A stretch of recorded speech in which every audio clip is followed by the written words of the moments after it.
When did you realize something was serious nature with Ryan Newman?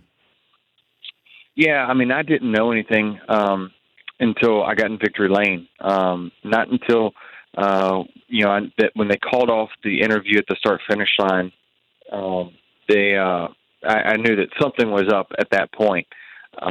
So I drove into victory lane, and they said, there's a serious injury with Ryan. I hadn't seen it yet, so I saw the camera person there, and they had the monitor, and they were replaying it, and I watched it back then. I was like, wow, this is definitely serious. And so it was, a bit of a quiet victory lane, I guess you could say. There wasn't, because there was a lot of speculation, a lot of, not questions that people didn't know, and but luckily we got some better news later on that evening.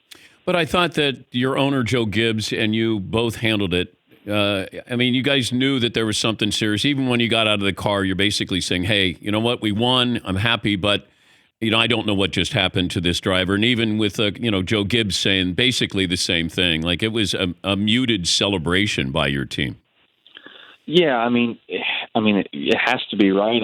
You think about, someone's well-being or someone's health is obviously way more important than, any sporting event you could win. We're out there for entertainment purposes, right?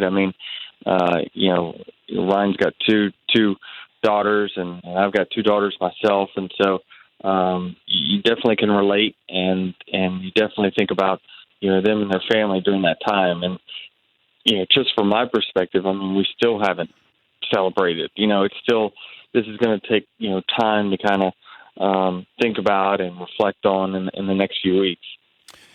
I don't think people understand the magnitude of that track, though, Denny, because the feeling I got reading some social media is, how are you celebrating with a wreck? You're probably a mile and a half away from where Ryan Newman's car is, I guess. Give people a perspective of where Victory Lane is with where Ryan's car was. Yeah, and even the start-finish line, they were off towards kind of between the start-finish line and turn one. And, I'll be honest with you, there's wrecks at the end of these races nearly every single time. So this is definitely not out of the ordinary.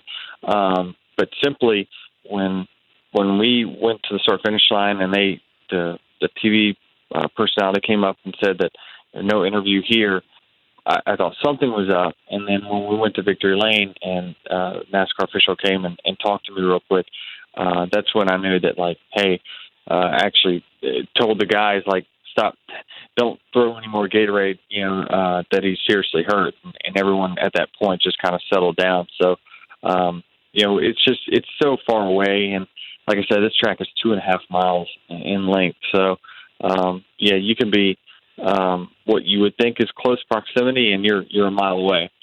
You know what's strange, though, when I'm watching this in real time and I see the crack, we're so used to you guys just getting out of a car.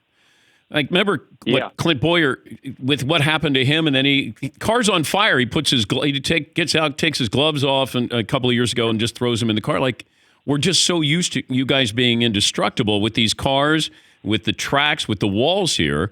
And I think that was what was shocking. You just kept going, wait, he's not getting out. He's got to get out. And then the serious nature really set in.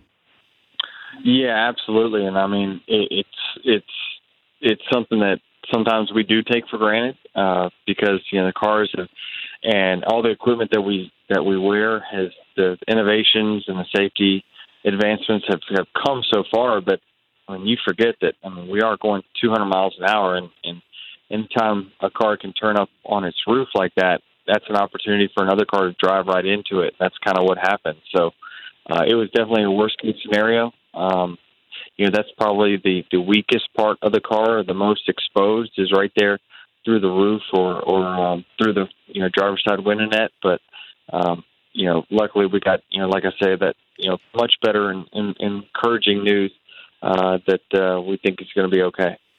For more Dan Patrick Show, tune into Audience Channel 239 on DirecTV, stream for free on BR Live, or download the Dan Patrick Show app.